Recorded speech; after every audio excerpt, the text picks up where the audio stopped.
lago de Atitlán es rico en arqueología. Tiene muchísimos sitios alrededor que de hecho muchos ya son conocidos desde hace mucho tiempo, como es Chuitinamit. Chuitinamit es la fortaleza Sutujil que fue conquistada por Pedro de Alvarado en 1524 durante la conquista. Los reyes sutujiles salieron al encuentro de Pedro de Alvarado en una región más o menos por Cerro de Oro hoy en día, y ahí enfrentaron las tropas españolas y fueron vencidos. Probablemente el fracaso fue que fue en tierra. Ellos eran buenos en el agua, pero se enfrentaron en la tierra y perdieron. Hoy en día esto es lo que hay de la fortaleza Sutujil. Está en propiedad privada de campesinos de Sutujiles. Están hartos de la visita de la gente que llega a preguntar por el sitio, y este jaguar que miran del lado derecho, de hecho ya me cuentan a mí, ese petroglifo, que el hombre, el dueño de esta parcela, se aburrió de tanta gente que llegaba a verlo y le echó cemento encima y tierra, y está pues guardado para la eternidad profundamente. Tal vez preferible que se lo hayan llevado, pero quién sabe si solo está el bodoque de cemento y abajo ya no está el petroglifo. Pero sí, está en sumo abandono, aunque sí es muy visitado el sitio. Queda enfrente de Santiago Atitlán. Luego tenemos Chucmuc, otra triste historia de los sitios arqueológicos. Este sitio fue investigado en los años de 1920 por Lothrop. Hizo varias investigaciones, excavaciones, publicó sobre el sitio. No era solo uno, son varios sitios en la región de Chucumuc. Y tristemente, cuando fue la tragedia de Panabaj, cerca de Santiago Atitlán, en el 2005, el Gran Deslave rápidamente compraron un terreno aquí en Chucumuc y comenzaron los trabajos de urbanización que destruyeron completamente el sitio. Estas fotos que ven ustedes ahí, lo mismo, un petroglifo que según cuando yo lo vi estaban haciendo la urbanización y haciendo el rescate arqueológico, porque hubo un proyecto de salvamento. Pero curiosamente, las mismas personas de Panamá que las iban a trasladar a este nuevo lugar estaban deseosas de acabar con todos los vestigios, porque esta era el lotecito de 5x10 que les correspondía, ¿va? Entonces se tuvo que enfrentar esta problemática social presente entre la historia, la arqueología y el pasado. ¿Qué se iba a conservar? La gente que estaba viviendo sin casa, se lo había arrasado, o conservar una historia. Tristemente no se llegó a un buen acuerdo, hubo mucha destrucción, y muchos de estos petroglifos parece que los dueños de las parcelas sacaron las grandes rocas y desaparecieron. Tenemos Semetabaj, que esta es una bonita historia. La Universidad del Valle tiene control de este sitio. Es un sitio muy grande, fue investigado por la doctora Hatch en la década de los 70, que está aquí con nosotros, o sea que después la pueden interrogar si tienen curiosidad al respecto. Hicieron una corta temporada en Semetabaj de algunas semanas, y esa es la información que tenemos. Un sitio que fue ocupado inicialmente en el Preclásico Medio, más o menos entre 500 y 600 antes de Cristo, y continuó su ocupación, aunque con algunos lapsos que no fue ocupado. O sea, tuvo ocupación y reocupación y abandono durante algunas épocas. Y actualmente el sitio no ha sido investigado, pero la Universidad del Valle tiene planes de continuar la investigación de este importante sitio. Como pueden ver ustedes ahí, esa pirámide es como de 8 o 10 metros de alto, no es la única, hay como 5 pirámides grandes en el sitio y grandes plazas, y sin duda tiene una gran importancia en el lago de Atitlán. Este está, por supuesto, en San Andrés Semetabaj. Luego tenemos a San Antonio Palopó, desconocido como sitio arqueológico, pero ahora que estábamos nosotros trabajando en Samabaj, tuvimos el acercamiento de este descubrimiento, que las piezas las pueden observar después allá en la vida real, están allá en una vitrina. Un campesino en su casa haciendo un pozo de agua encuentra restos, una osamenta humana y estas vasijas. Estas vasijas son, nosotros los arqueólogos les llamamos del tipo amatle, y aunque son muy sencillas, con poca decoración, y yo me inclino a pensar que son un poco más tempranos dentro de la cerámica amatle, como 600 años después de Cristo, son del clásico. Curiosamente son parte de una ofrenda de mortuoria, porque encontraron los huesos. Los huesos fueron analizados por la Fundación de Antropología Forense de Guatemala, y curiosamente son 3 individuos, 2 adultos, uno mayor de 35 años, otro de entre los 20 y un niño de 9 años. O sea que era un entierro múltiple.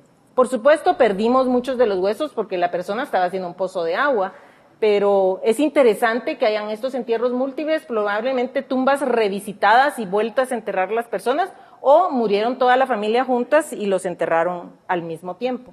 Pero son hallazgos que tenemos la oportunidad de tener esta información, pues porque estábamos en la región y supieron del proyecto y compartieron con nosotros este dato novedoso, porque pues en San Antonio Palopó no se conocía ese detalle. El proyecto Agua Azul es otro proyecto arqueológico subacuático, el primer proyecto arqueológico subacuático que se realizó en el lago de Atitlán en los 90, en 1994 exactamente, y recuperó cantidad de vasijas. Ellos hicieron un reconocimiento en tierra y en el agua hasta una profundidad de 90 pies dentro del agua. Encontraron ofrendas y entre esos este incensario como este que ven aquí, muy especial, con una cruz que les llamará la atención, y hoyos que eran de parte de, es muy normal este tipo de incensario, esas cruces dirigen las 4 direcciones del mundo, y curiosamente, probablemente por eso luego durante la conquista fue tan fácil introducir la cruz cristiana también, porque era un símbolo que ya existía en la región desde tiempos anteriores. Estas vasijas pues fueron recuperadas, no se saben las épocas exactas, pero en Caminal Juyú hay una estela que tiene unos incensarios bastante parecidos, con picos, con una cruz parecida a esta, y esa es preclásico, la estela 11 de Caminal Juyú, donde está representada ese incensario, o sea que podría ser desde esa época estos incensarios y estas ofrendas en el lago. En el Museo de San Pedro, La Laguna, también tenemos estas vasijas recuperadas del fondo del lago. De hecho, yo supe de estas vasijas porque salió un artículo en una revista de buceo de estos buceadores que vinieron de turistas al lago de Atitlán y recogieron las vasijas y las vieron y hicieron el gran artículo en la prensa, en esa revista de buceo internacional, y ahí mencionan que las habían entregado en San Pedro las vasijas.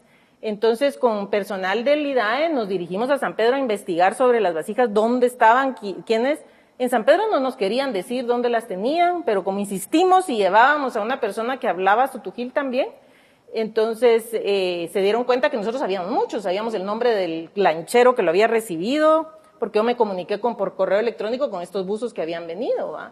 Y teníamos muchos datos. Entonces al ver ellos no les quedó otra más que decirnos dónde estaban, y era en un museo que es un sitio sagrado de San Pedro, como un museo comunal, y las tienen pues en buen estado, porque las vasijas están en buen estado, pero están al alcance de la gente, no tienen vitrina, no tienen nada, así es que cualquier niño jugando puede tropezarse, romper algo, y están en peligro de ser dañadas, aunque en realidad están en un lugar protegido, cerrado, y ojalá se mantengan todos los fragmentos ahí. Tienen otras vasijas que han recogido pescadores locales que también pescan bajo de agua, con arpón. Entonces ellos también han encontrado vasijas y las han entregado en el museo. Tristemente no tenemos registro de la ubicación exacta donde fueron encontradas, ni la profundidad y toda esa información que es tan necesaria para nosotros poder hacer relación, por ejemplo, con el sitio de Samabaj. Aunque en época las vasijas la mayoría podrían ser clásicas, sobre todo por esa que se ve más atrás, que tiene unas como lenguas. Esas vasijas hasta la fecha yo solo las he visto en el lago y parece que son más tardías, clásicas, pero habrá que esperar un poco. Esta es una pintura rupestre, también muy populares. Ahora que yo he estado quedándome en el lago para poder bucear, y como el buceo es tan especial, solo podemos bucear media hora, esperar 2 horas en la superficie del lago y luego otra media hora de buceo y el resto del día para que el cuerpo saque todo el nitrógeno. Entonces realmente tenemos tiempo libre, entre comillas, ¿verdad? Entonces hicimos reconocimientos cerca de los lugares donde nos estábamos quedando. Este no es el caso, esta piedra estaba en Chucumuc, con esa pintura rupestre, tiene una como guacamaya, parece un pájaro. Esta es una triste historia.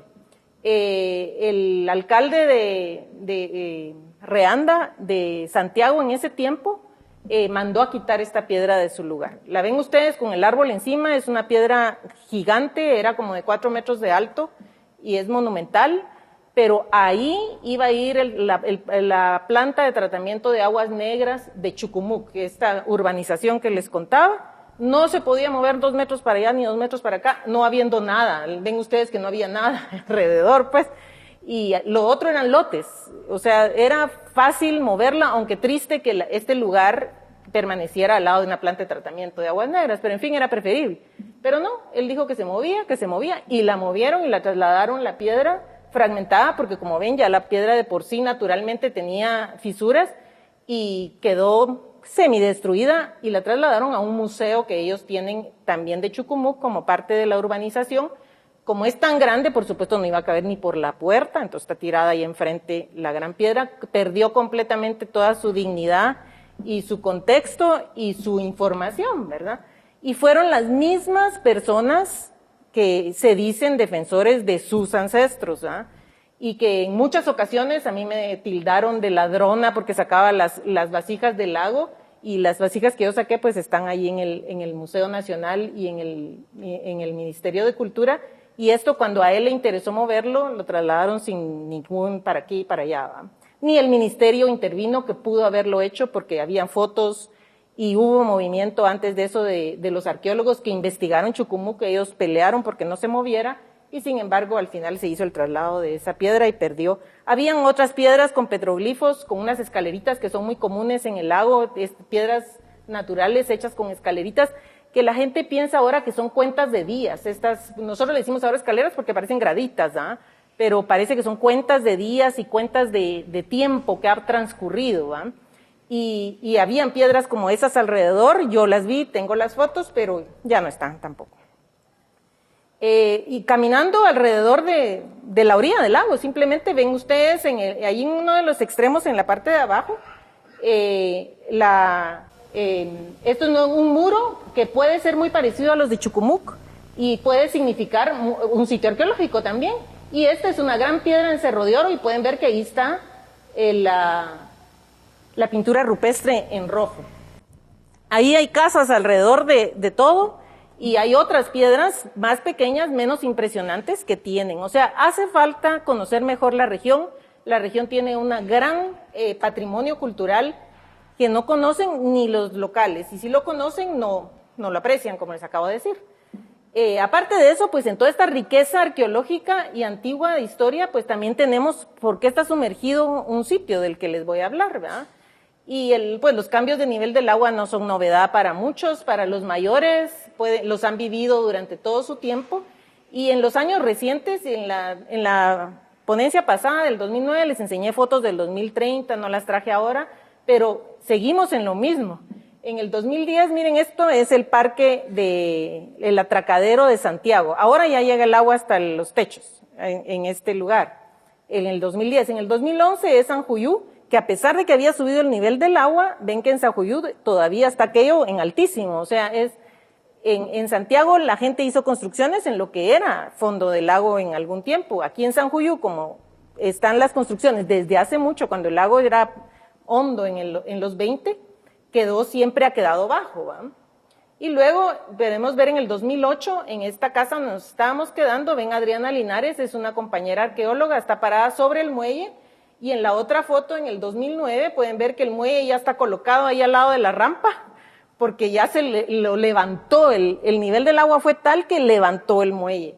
Y lo que ven ustedes en la parte de aquí abajo, es las graditas que se ven enfrente de Adriana, están ya solo la base que quedó ahí, y toda esta otra, las gradas de piedra, estas que están aquí, ya no están. Las gradas de piedra son estas, y aquí están bajo de agua. Esto que está aquí es esto, y esto es el muelle donde ya está parada aquí, que lo levantó el agua. Ya a este momento había subido 2 metros el nivel del julio de 2008 a enero de 2009. O sea, es increíble. Ese invierno no fue un invierno fuerte, no fue un invierno de grandes tormentas, y sin embargo, sí subió el lago mucho. Estamos en la época de que el lago y sigue subiendo. En el 2010, como pueden ver las fotos que les había presentado antes, y sigue subiendo, y esto es ahorita en el 2013, hace un mes, fui allá con un compañero que también está sentado ahí atrás de nuestro diario, me invitaron a acompañarlos a estas visitas, y ya aparece aquel arco japonés, ¿verdad? Por ahí anda Akira también, que nos puede decir como el nombre de ese arco japonés, que en medio lago ya va, que era la entrada al chalet, esa casa, y ya quedó en pleno agua. O sea, el lago es dinámico, los niveles de agua suben y bajan en el presente. La cuestión es que no nos percatamos ni tomamos conciencia real de lo que significa que un lago de 125 kilómetros cuadrados de extensión suba 3 metros. Eso es una gran cantidad de agua que le está entrando y no está saliendo por ningún lado. Entonces, no llama la atención ni sorprende que hace 1700 años Samabaj haya quedado sumergido y hoy lo tengamos 16 metros bajo el agua. Y subiendo, porque la verdad es que ya vamos a poder dejar de bajar a Samabaj porque está subiendo mucho el nivel del agua también. Entonces, este lago tan precioso, tan encantador, con vistas que siempre nos encantan a los guatemaltecos y a los extranjeros, pues ha causado grandes tragedias a la gente local, grandes cambios, y están acostumbrados a eso. Ellos están acostumbrados a lidiar con el nivel del agua, con la poca agua, y a moverse de esta forma. No los sorprende el lago, al contrario. A ellos esto les ha traído a comprender el lago como un ente vivo, porque tiene esta personalidad. Él cambia, él crece, él da agua, y ahora lo tenemos contaminado por la cianobacteria. Roberto Samayoa, lo pueden ver aquí, él fue la persona que descubrió Samabaj. Él es un buzo recreativo con 20 años de estar buceando en el lago, y en todo este reconocimiento total del lago, en uno de esos días, él cayó con las estructuras de Samabaj y comprendió que eran estructuras arqueológicas, no eran piedras casuales, y comenzó en el 98 el proceso de legitimizar a Samabaj como un sitio arqueológico, como un sitio sumergido, y convencer al IDAE de esto, que lo logró, y registró el sitio en el año 1999 como un sitio arqueológico con el nombre de Samabaj. Y luego continuó haciendo sus esfuerzos, y gracias a eso yo fui invitada como arqueóloga a investigar el sitio en el 2008. Él descubrió esta estela que pueden ver ahí, una foto muy famosa, de hecho estaba en la invitación del 2009. Esta es la estela número 1 de Samabaj, es esta la estela y su altar enfrente. Al ver esto, Roberto, después de ver líneas de piedra como las que están aquí atrás, esto ya no fue casualidad. Aquí en este momento es cuando él dice, esto es un lugar que vale la pena, que vamos a desarrollar, y comienza su esfuerzo, que de hecho hasta la fecha continúa Roberto muy interesado en el sitio, y tiene una ala, ha fundado en el Hotel Posada Don Rodrigo, una ala del museo con fotos de Samabaj sumergido para que la gente sienta casi en el tamaño real cómo son las estructuras de Samabaj, porque muy pocas gentes hemos tenido el gusto de bucear y verlas en vivo. Entonces, a raíz de esto, pues siguen las investigaciones de Samabaj y hemos podido descubrir y registrar muchas estructuras. Ya no solo la estela está aquí, esta gran estructura que le llamamos ahora la Plaza Cerrada está formada por, esta es una imagen de sonar que refleja el fondo del lago. Es una formación volcánica y estas son coladas de lava. Probablemente ahora me proponen, y Sam, por favor, que demos comentarios al final, que este sea el cráter original, han propuesto. Se hizo un nuevo estudio de sonar y esta depresión, piensan ellos, es nuevo, no es el sonar donde ellos sacan que es el cráter, pero por la forma de las coladas de lava, piensan que eso puede ser el cráter original. La forma de Samabaj es como Cerro de Oro. Es una gran elevación, como ven ahora Cerro de Oro, que sube 170 metros sobre el fondo del lago, y arriba era una isla en la antigüedad, y estas partes verdes son las áreas donde tenemos construcciones domésticas residenciales, y esta es la área más alta, el sitio esta es la que se encuentra a 18 metros bajo el nivel del agua, estas casi a 30 metros, las partes más profundas, y aquí arriba en los puntos rojos hay estelas y altares. Esta es la Plaza Cerrada, unas estructuras redondas hay aquí, y otra aquí, esta es diferente, es más grande, estas son pequeñas, yo pienso que son baños de vapor para purificarse cuando se realizaban los rituales en esta parte, y las áreas residenciales que eran más bien, sin duda había gente que vivía en el sitio, pero también era un sitio de acogida. Este sin duda fue un sitio de peregrinaje, la gente viajaba a esta isla para vivir una experiencia espiritual muy especial.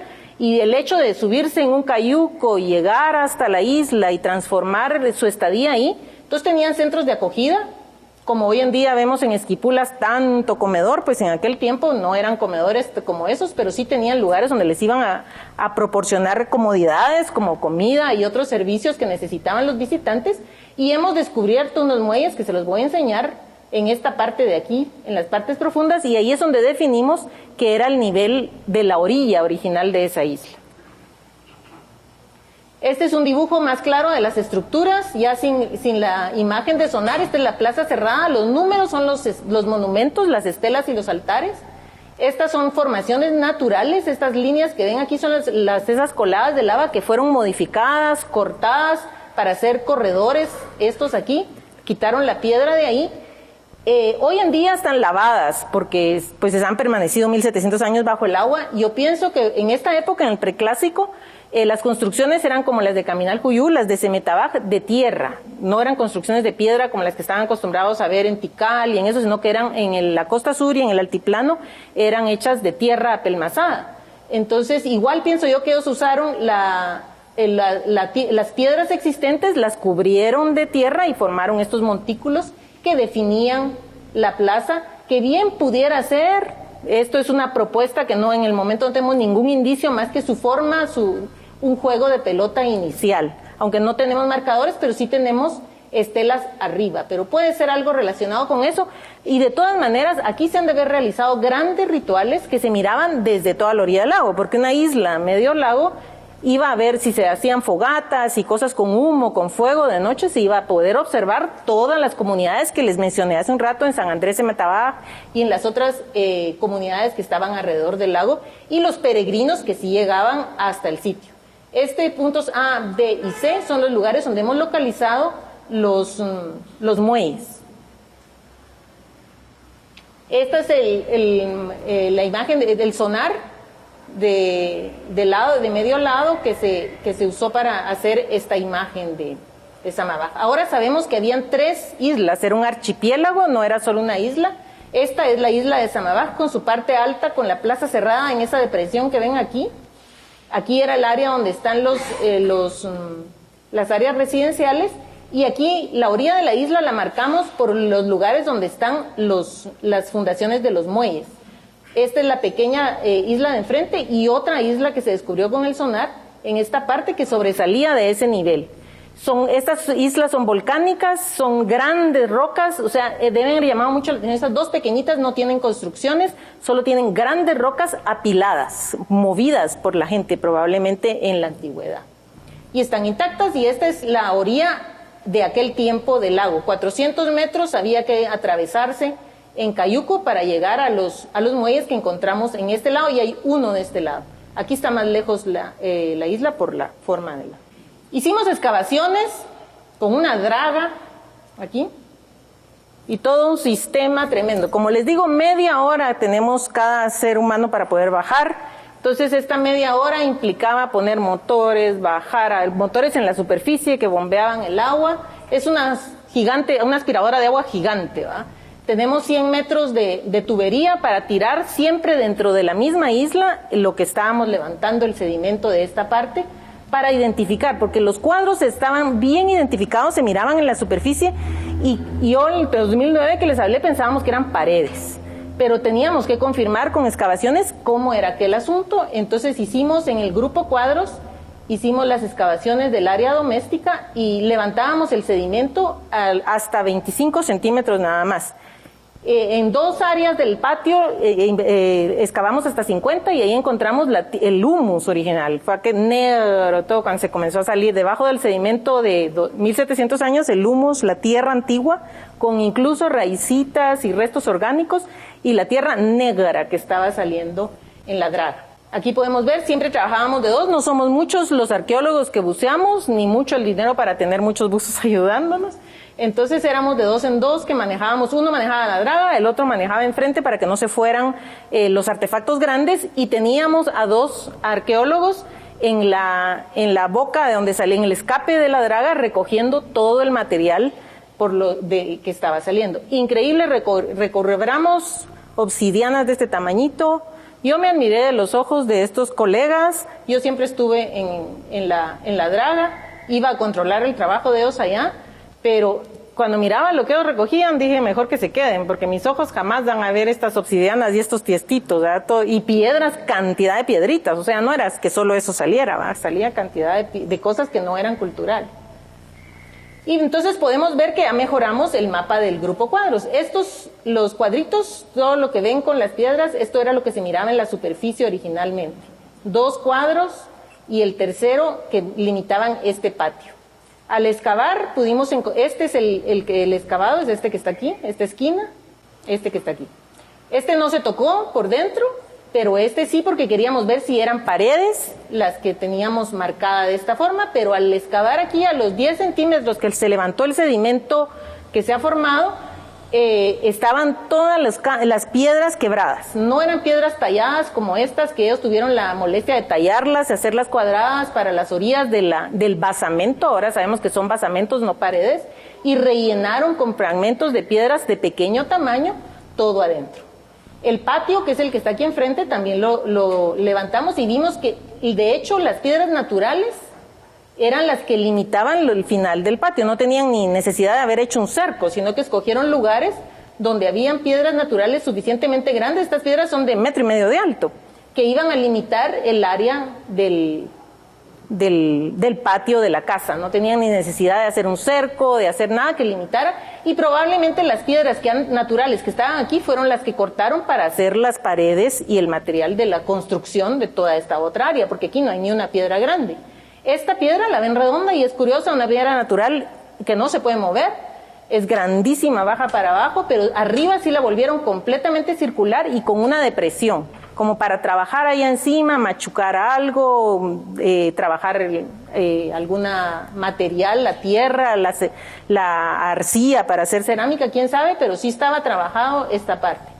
Y excavamos esas líneas que ven, son las que limitan las áreas excavadas, las áreas donde se levantó el material, y aquí esta parte de adentro de la estructura nada más.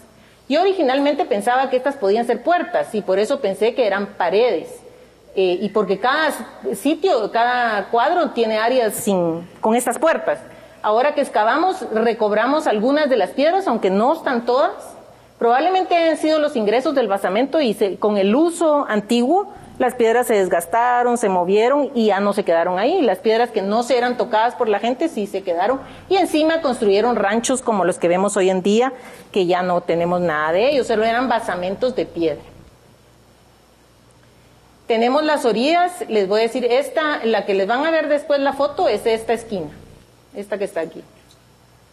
Antes de excavar, esta era la esquina de esa estructura, y aquí viene esa salida que tenía en esta parte, y teníamos esta esquina claramente. Decidimos excavar enfrente, porque este basamento es mucho más grande que los demás, y queríamos saber si era el mismo uso que los otros, si tenían diferentes restos adentro y afuera.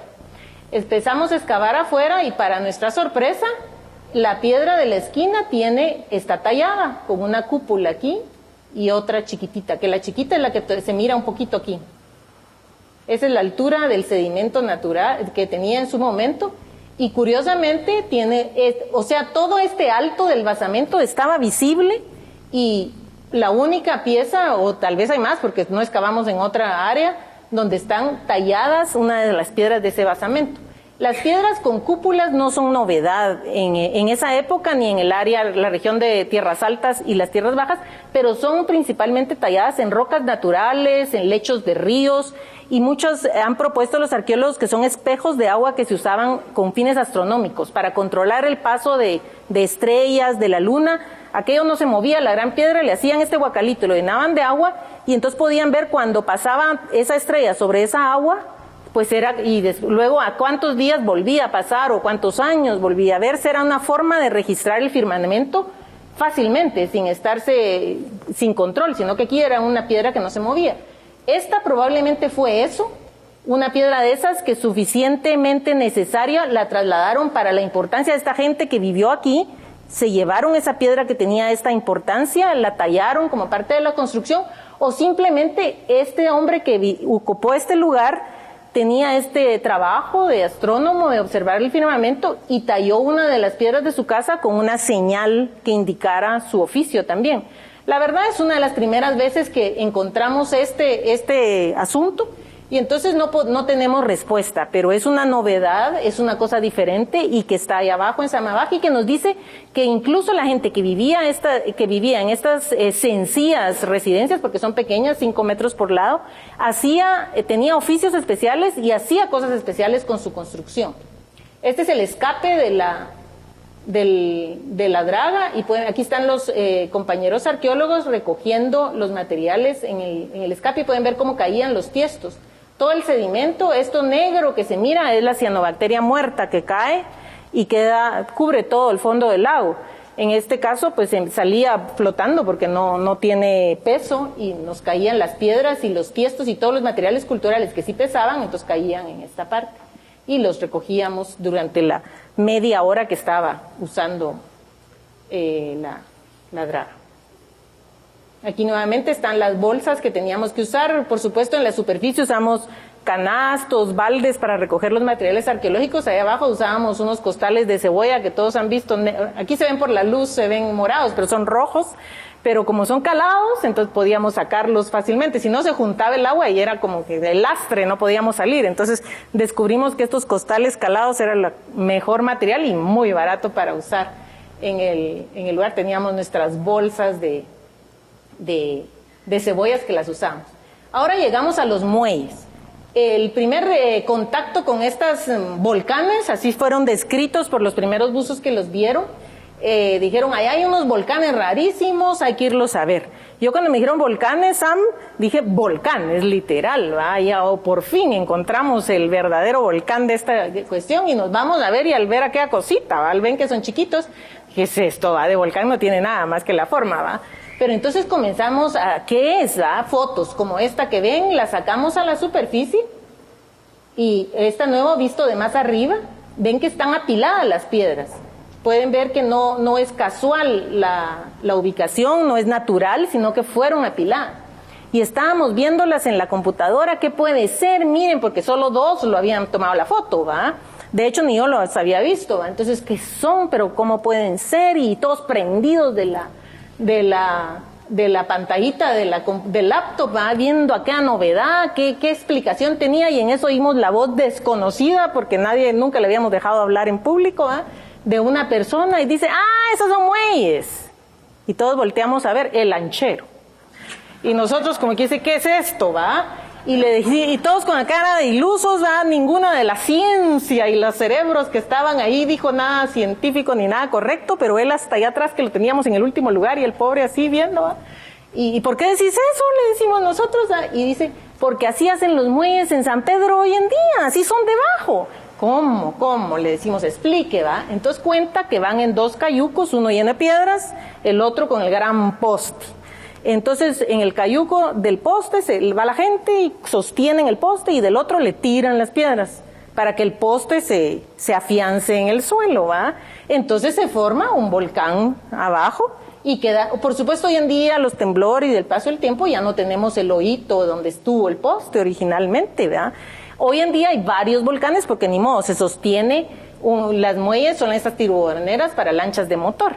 En aquel tiempo eran cayucos, entonces solo necesitaban uno a la orilla del agua y obviamente le han de haber puesto otro palo atravesado que llegaba hasta la orilla de la playa, ¿va? Que era donde la gente bajaba, amarraba su cayuco y ya pasaban los demás, ¿va?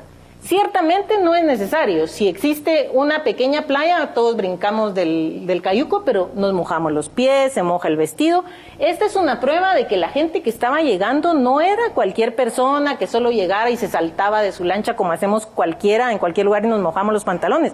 Era gente que obviamente llegaba arreglada, dispuesta a ir a celebrar rituales especiales, cargando bolsas de comida, de ofrendas, y necesitaban tener instalaciones especiales y dignatarios probablemente que tampoco iban a estar brincando entre los charcos y las piedras, que necesitaban bajarse en un muelle y caminar dignamente, y encontramos los caminitos como se ven los caminos de tierra donde camina la gente en el campo.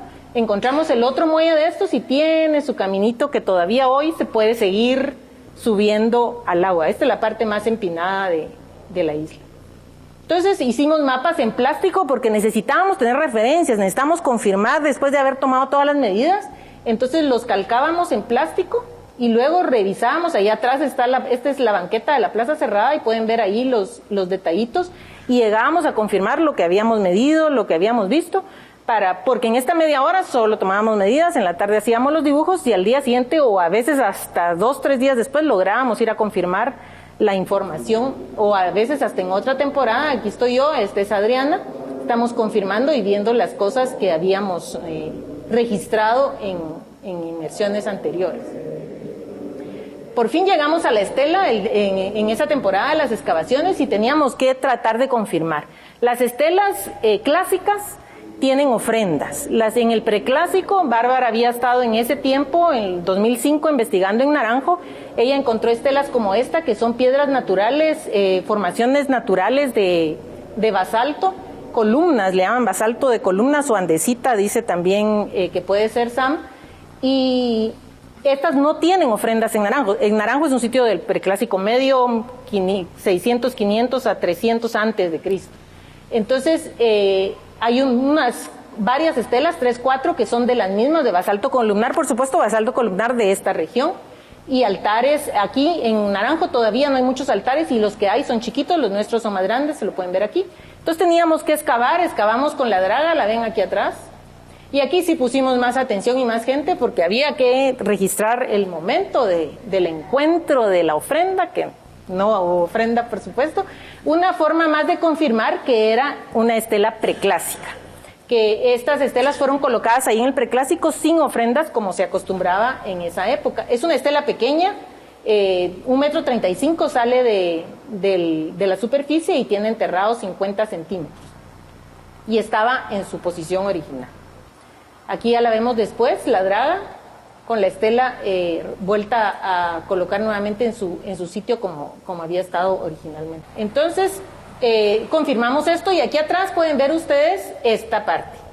Esta es la estela, este es el altar, visto de arriba. Este es un fotomontaje con todas las... hay como 60 fotos aquí montadas encima para poder tener la imagen. Esta es una banqueta que queda detrás de la estela, tiene como 1,30 m de ancho. Aquí no lo logramos las fotos ya, de piedras canteadas y relleno. Esta parte de aquí se excavó, toda esta parte, y pudimos ver que está empedrado.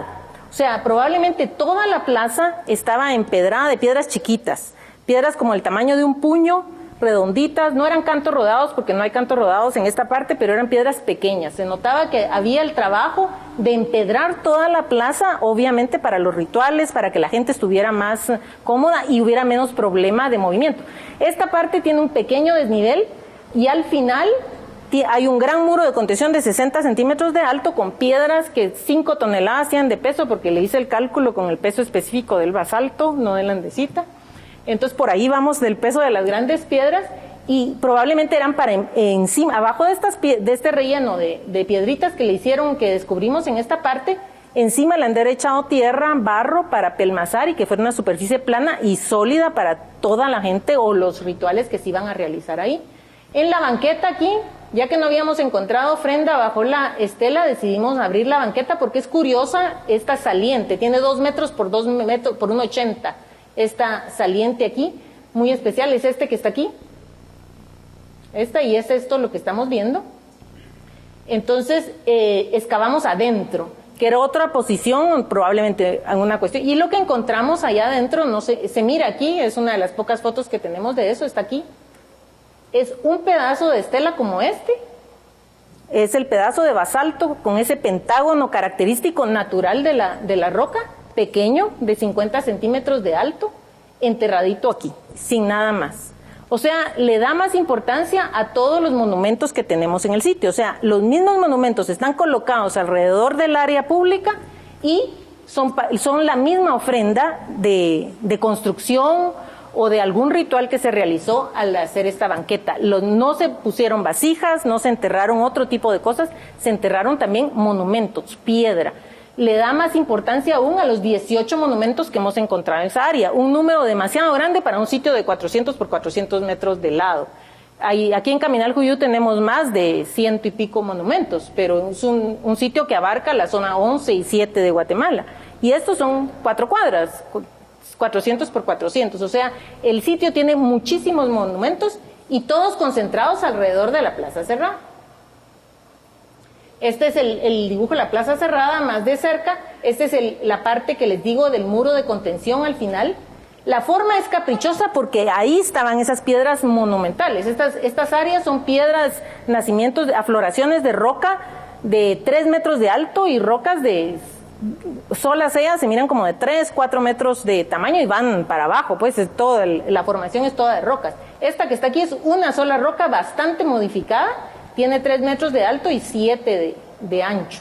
Y esta sí probablemente la modificaron para poderle hacer el muro de contención enfrente, y es el que les digo, esta piedra de aquí es la que pesa 5 toneladas, siendo el cálculo, y estas sí son altas, son piedras de hasta de 60 centímetros de alto, que seguramente soportaban el relleno para nivelar de alguna forma toda la...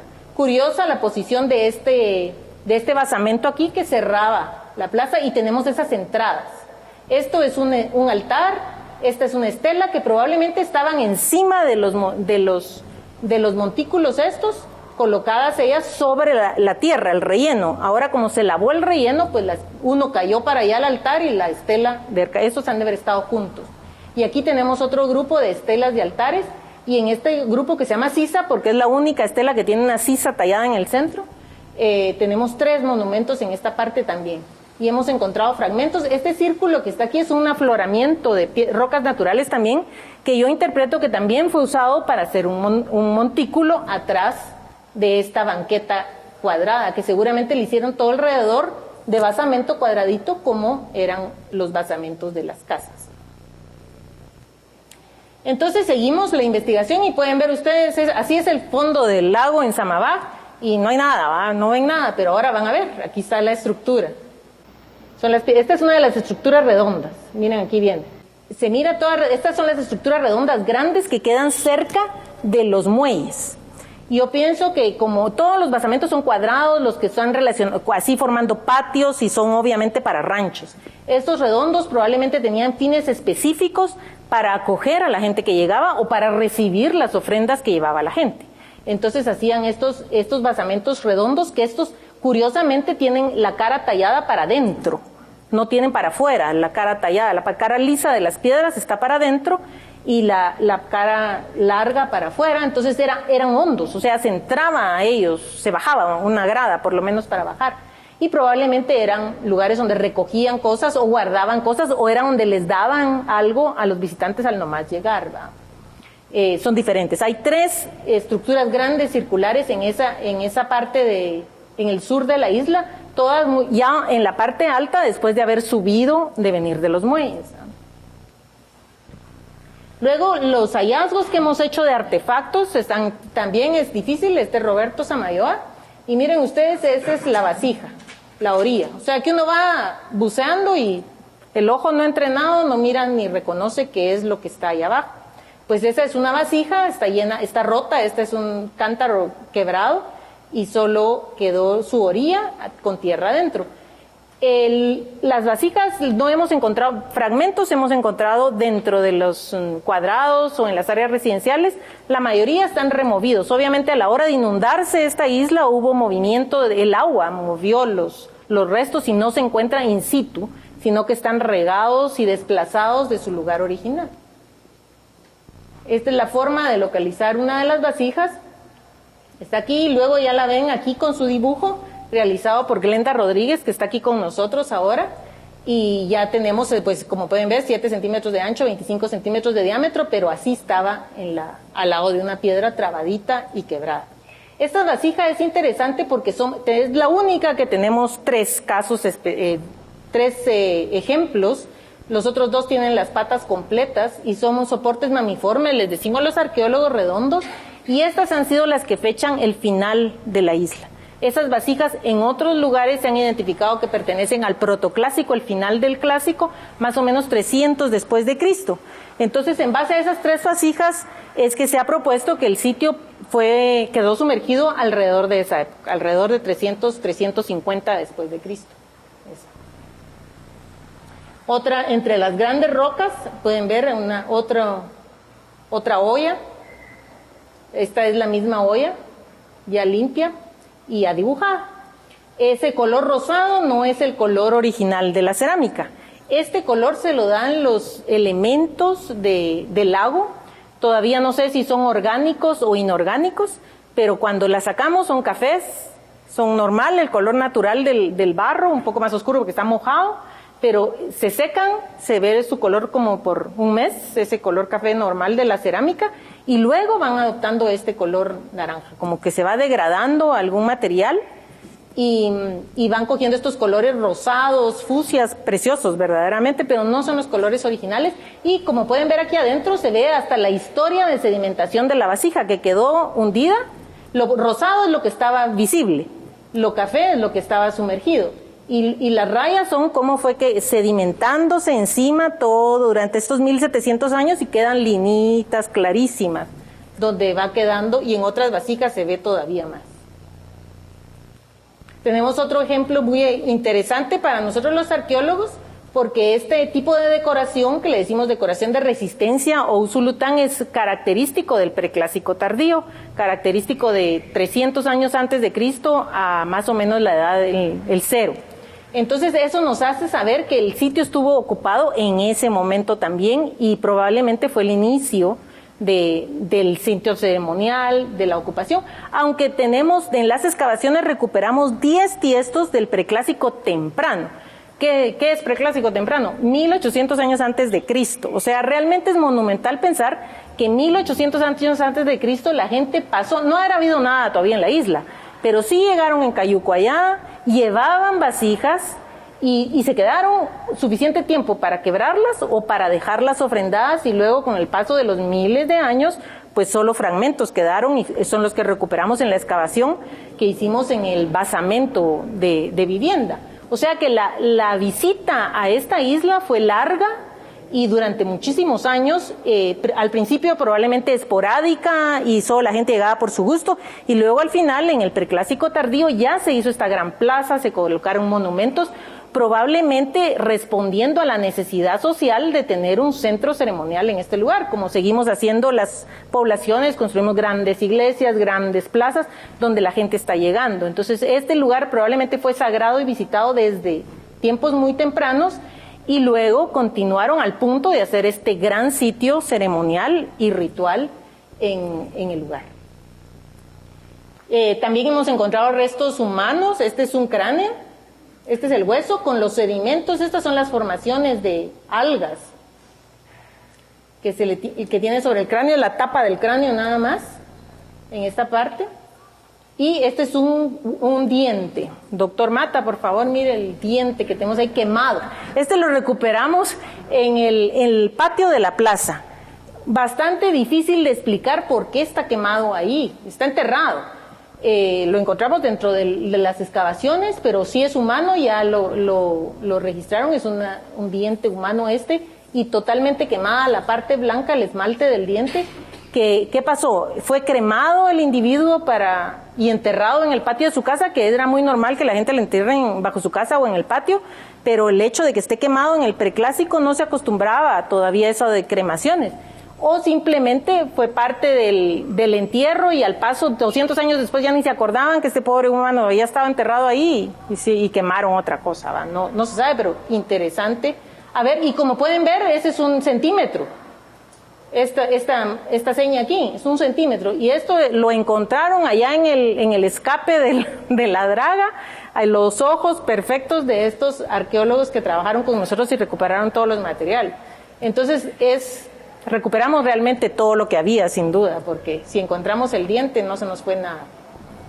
Y tenemos restos domésticos también muy importantes, como este es un metate quebrado en esta forma, pero pueden ver aquí la depresión donde se usaba, y tenemos varias manos de moler, 3 exactamente, completas, que en la superficie, o sea, en las excavaciones en tierra casi nunca se encuentran las manos de moler completas, porque están arrasadas por maquinaria grande, siguen usadas, quebradas por la gente. En cambio aquí, como fue abandonada, probablemente nadie a la hora de que se inundaba la isla iba a coger una piedra para irse, ¿va? Cogían otras cosas que no pesaban mucho, y entonces quedaron varias, y nosotros hemos recuperado 3 completas durante las temporadas de campo, que también son muy especiales, recuperar manos de moler completas.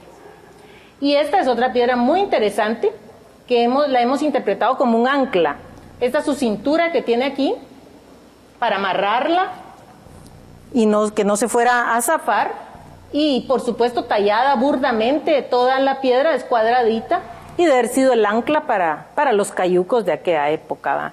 Porque todos sabemos que amarramos una piedra redonda y se nos pierde, ¿va? Entonces el cayuco a la deriva, me imagino que a todos les ha pasado, a los que se han subido en una lancha alguna vez en su vida. Entonces idearon ya en aquel entonces de hacer con cinturita para que se amarrara bien la piedra. Esta es una de las vasijas más especiales que hemos localizado y es un armadillo, como pueden ver, los ojos, las orejas, las manitas y los pies, la cola y toda la tapadera del armadillo. Aquí 9 conchas tiene, como tiene una de las variedades del armadillo de Guatemala. No es el único armadillo, bueno, como esta es el único en Guatemala que hemos visto en esa forma, pero en esta época hay un entierro que es el mayor entierro de Caminal Cuyú en el preclásico tardío, en el E33 se llama ese montículo, y en esa tumba gigante que excavó Edwin Shuki Kider en los 50, encontraron 300 vasijas de ofrenda, una de esas es un armadillo también. Entonces es interesante hacer esta comparación porque en el tiempo es el mismo y obviamente los rituales, las creencias son las mismas porque tienen vasijas con las mismas formas, el armadillo.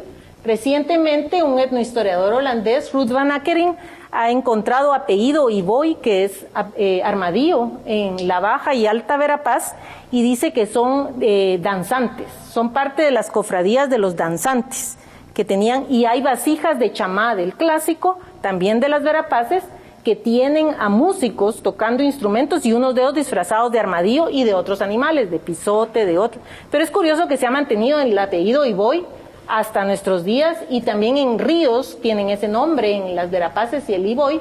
Entonces probablemente el significado del armadillo no es solo casual, no es solo tener una vasija con un animal, sino que probablemente esté relacionada con los rituales que se estaban relacionando o las familias que llegaban a hacer rituales a Samabaje en aquel entonces. Entonces esto nos dice algo más que vamos a poder atar al resto de la historia de las Verapaces y del resto de Guatemala, ¿va?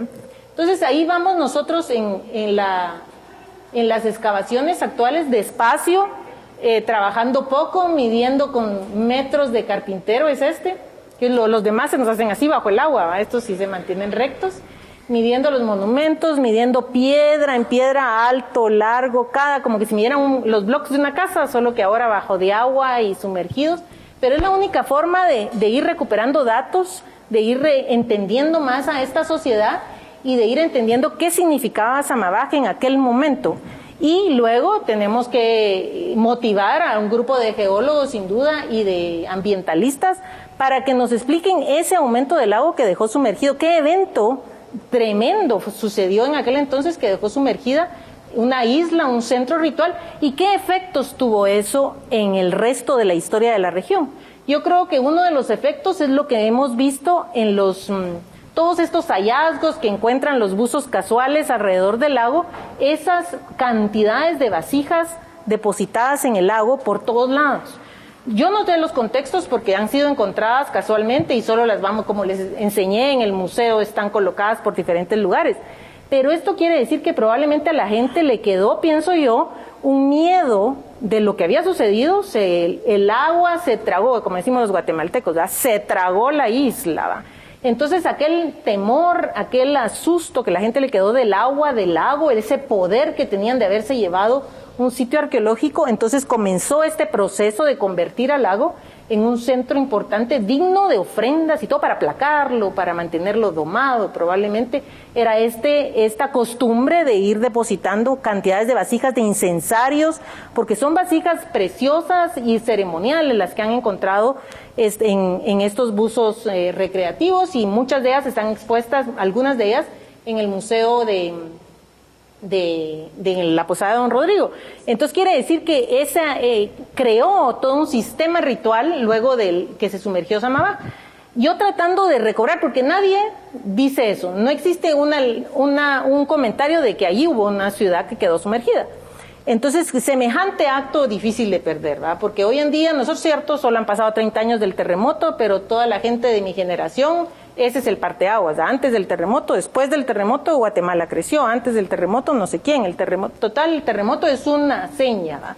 Ha pasado poco tiempo, pero no nos acordamos, se trasladó a la capital de Guatemala con el otro terremoto, ¿va? Entonces, esos eventos dramáticos naturales que quedan en la memoria humana y no se olvidan por cientos de años que pasen. Sin embargo, el de Samabac sí. Entonces yo dije, ¿cómo es posible que se haya olvidado esto? Entonces comenzamos a preguntar a la gente sobre leyendas, sobre el lago.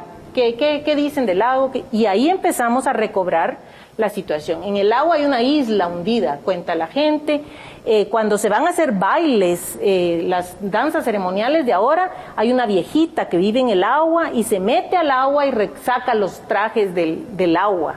Entonces sí hay una relación de tener bajo el agua cosas importantes, rituales, o sea, es el recuerdo de Samabac que ya no lo conocemos, ya no lo identificamos, pero ahí está presente ese lugar ritual con la vida actual de la gente. Incluso en el Popol Vuh tenemos una historia que viene de Kagavitz, uno de los héroes mitológicos o reyes mitológicos del posclásico temprano probablemente, y él se para en lo que hoy es San José Chacayá, dicen, y de allá se lanza al lago.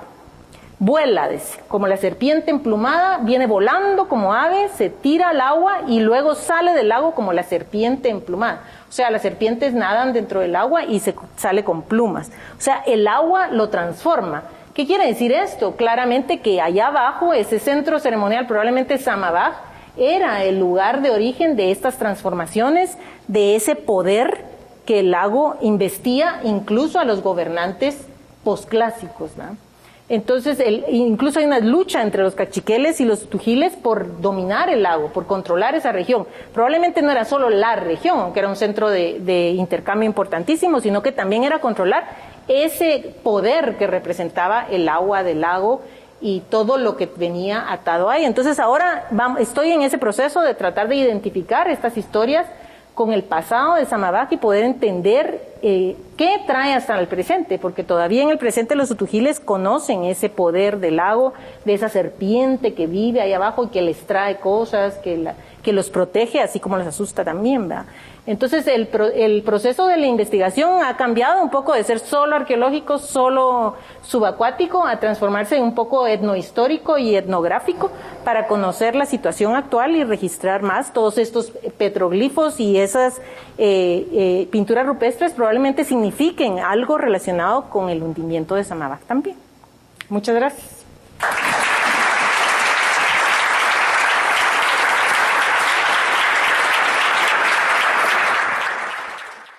Una cosa, tenemos la pieza esa del Cotuzo, que es un armadillo, está representada en muchas piezas siempre muy finas, muy exclusivas. No se encuentra comúnmente, ¿verdad? Y ese cotuzo o armadillo está boca abajo, con las patitas para arriba, y eso como escamas son toda la coraza. La coraza. El armadillo. Y lo único que quería preguntar es dos cosas.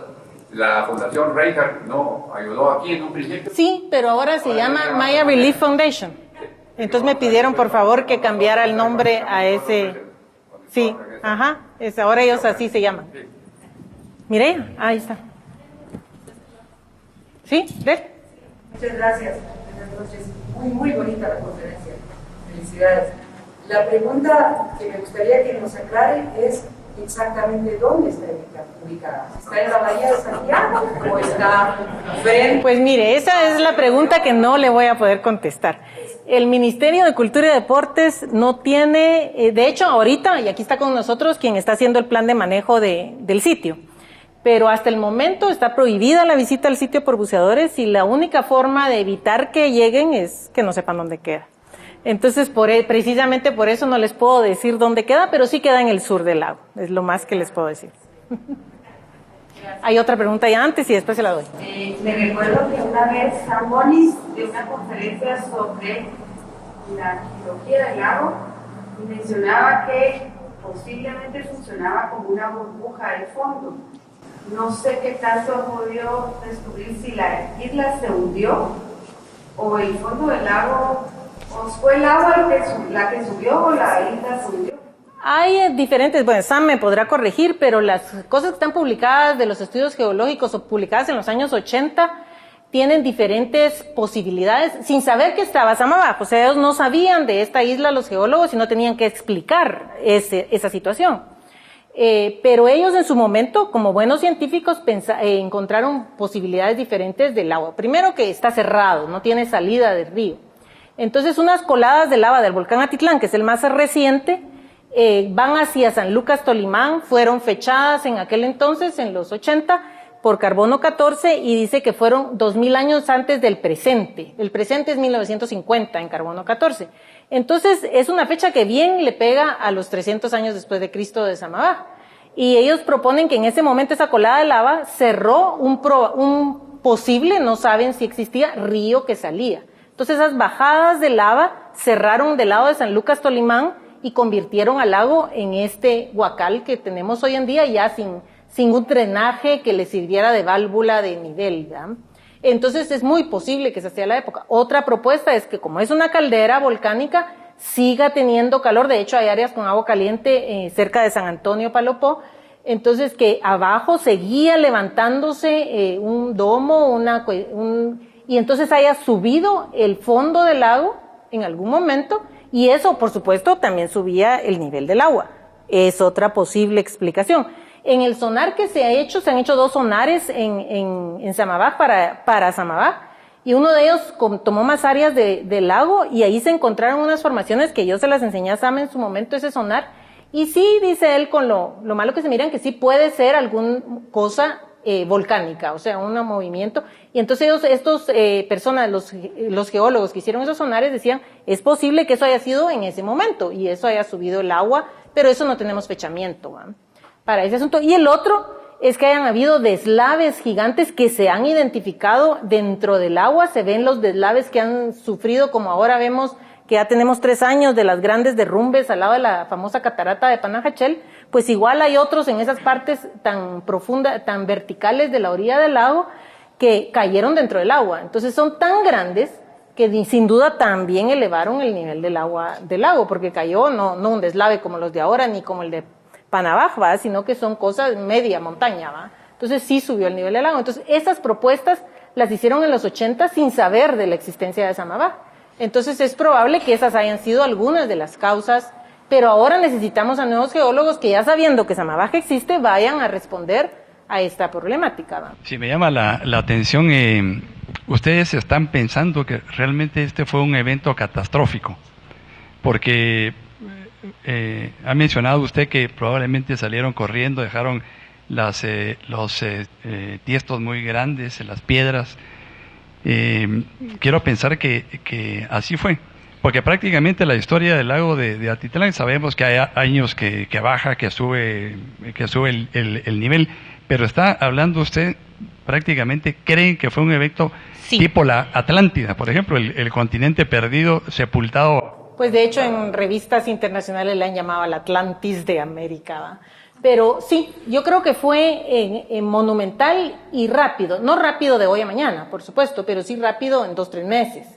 ¿Por qué? Porque dejaron todos los monumentos.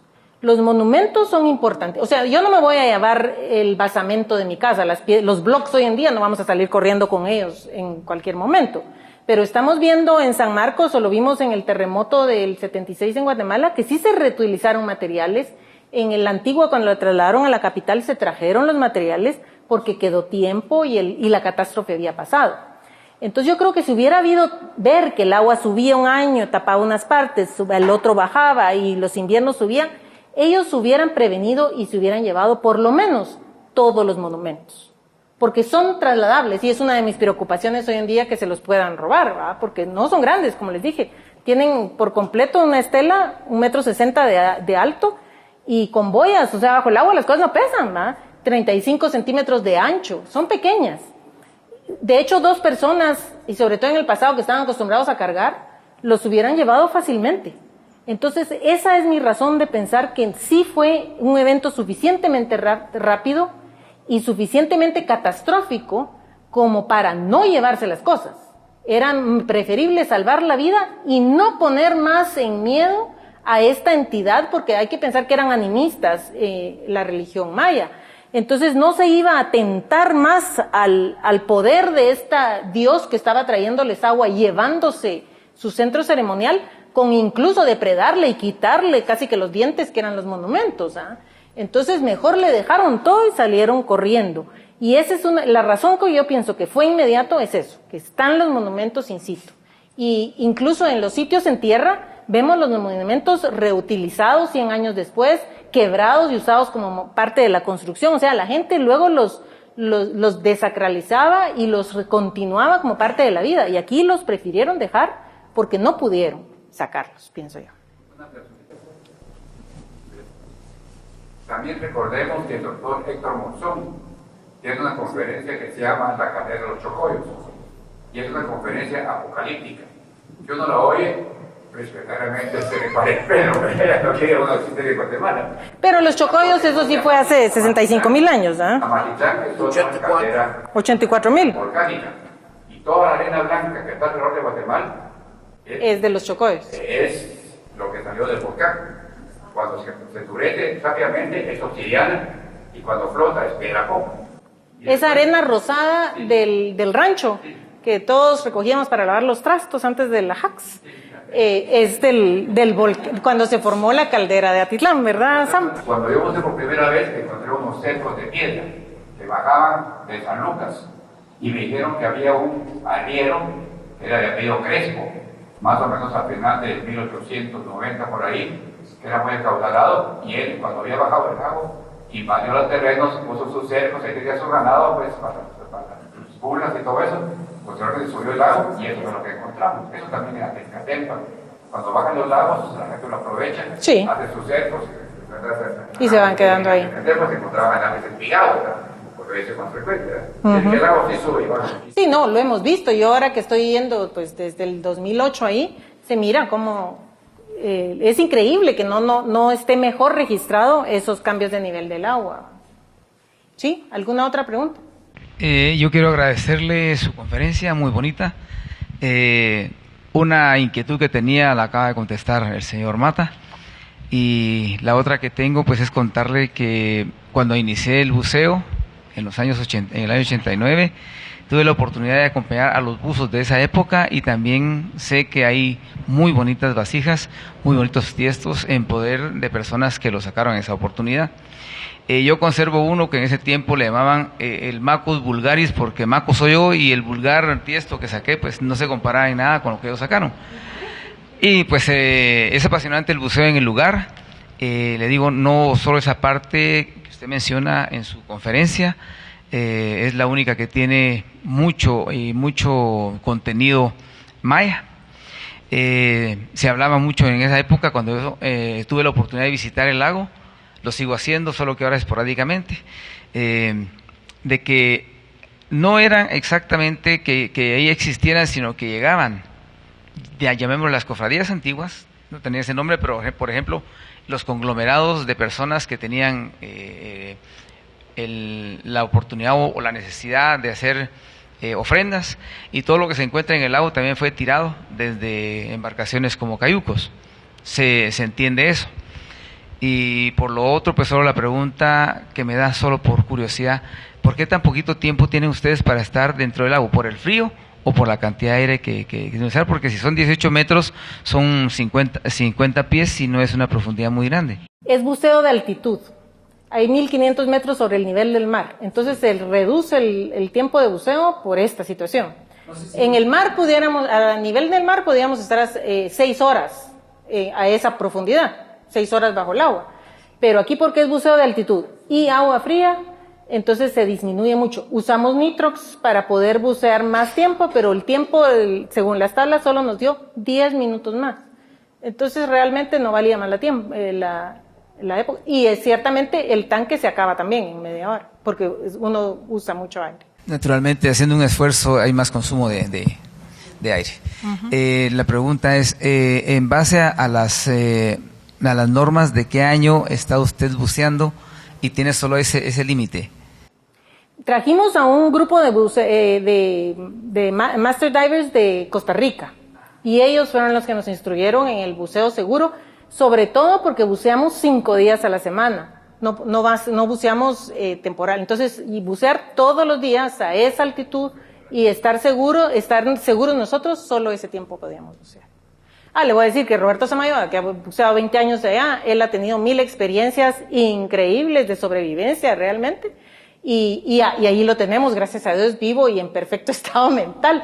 Pero sí, él ha pasado más tiempo, se le ha acabado el aire, bueno, son cosas increíbles oírle las historias, pero sinceramente digo yo, no quiero pasar por esas que Roberto ha pasado. Entonces nosotros nos cuidamos muy bien, pero la verdad se nos acaba el aire en ese tiempo. Sí, conozco de lo que es el aire, y ahora necesito un poquito más de fuerza o de energía o de combustible para poder estar. Y nos daba un poco más de seguridad para el organismo y disminuir los niveles de nitrógeno usando nitrox. Entonces lo usamos, pero la verdad yo siento que no valió tanto, no nos dio tanto más. ¿Sí, aquí?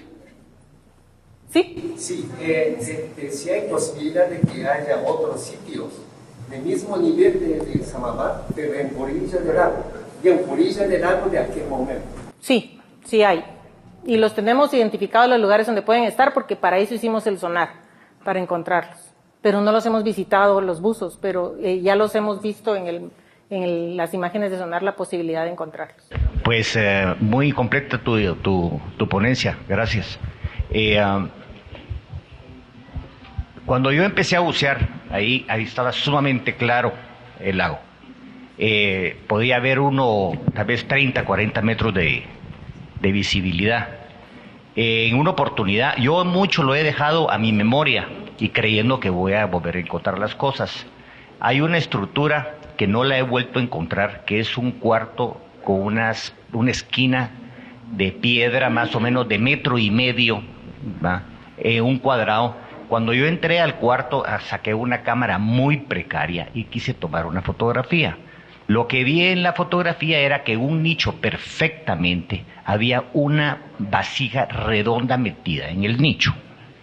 Eso me dijo a mí claramente de que cuando el lago subió sumamente abrupto. Fue algo violento. Porque si el lago hubiera estado subiendo centímetros todos los días, o pulgadas todos los días, todas esas estructuras hubieran sido lavadas. Porque la sinergia de la ola, ¿verdad?, socava como un asadón y hubiera limpiado totalmente el sitio. Entonces sí aconteció algo, y todas estas piezas que marcan verdaderamente un lapso de tal vez 1500 años que estuvo este lugar sobre el agua habitado, y también con subidas y bajadas, ¿verdad? Y para ampliar un poco más, el área que está con todo que era habitada prácticamente, los muelles, yo los muelles siempre al principio creí que eran entierros, porque muchos tienen piedra de bola. La piedra de bola no es de ahí, la piedra de bola es llevada, pues es piedra que se viene limando por los ríos. Específicamente en la isla de enfrente hay un promontorio muy grande de piedra de bola, y yo siempre dije, aquí esto si lo trajeron y lo echaron aquí es para tapar algo. Entonces dije, pues es posible que esto sea un entierro. Pero el amigo cuando mencionó en el proyecto lo de los muelles, en realidad son muelles, ¿verdad? Y aparte todo el caminito que va rondando toda la isla que lleva a la plataforma de arriba, definitivamente son muelles. Y la otra es que hay los muelles están a 120 pies de profundidad. Hay una especie de, al oeste hay un área muy grande, tal vez de unos 130 metros, que parece ser un coliseo, con un muro natural, ¿verdad? Que no hay casi nada ahí. Hay restos de vasijas, pero como está un poco más abajo, como que las vasijas estaban en la parte alta del sitio, y se fueron deslizando con el movimiento del agua hasta quedar soterradas o guardadas en la parte esta de abajo. Pero ese es el lugar que creo yo más especial, porque sí tiene como 120 metros, y que no está incluido ¿verdad? En el área de Samamá. Creo que el área de Samamá abarca bastante más de lo que hemos estado investigando, ¿verdad? Por seguro no se ha terminado de conocer todo el área, falta registrar lugares, ¿verdad? Pero sí, aparte de eso, en la parte donde están todas las estelas, que es un pequeño cerro, si uno observa ese cerro con todas las piedras que se han derrapado encima del cerro, hay una cantidad enorme de otras estructuras. La verdad que lo que mapeamos, ¿verdad?, es una mínima parte de lo que hay, ¿verdad? Solo es una muestra, ¿verdad? Y hacer rescatar el sitio parcialmente o en su totalidad necesita una cantidad enorme, pero enorme de plata. Y como están las condiciones del lago en este momento determinado, ¿verdad?, como estaba diciendo yo al principio, el Mitch fue el que empezó a deteriorar la calidad del agua. Pero antes, en esta oportunidad, yo me acuerdo que podía ver de aquí a la pared blanca como si fuera un jardín, y algo precioso ver eso. Así que te felicito de nuevo por tu ponencia, muy completa. Pues les agradezco a todos su presencia y ha sido un gusto tenerlos aquí.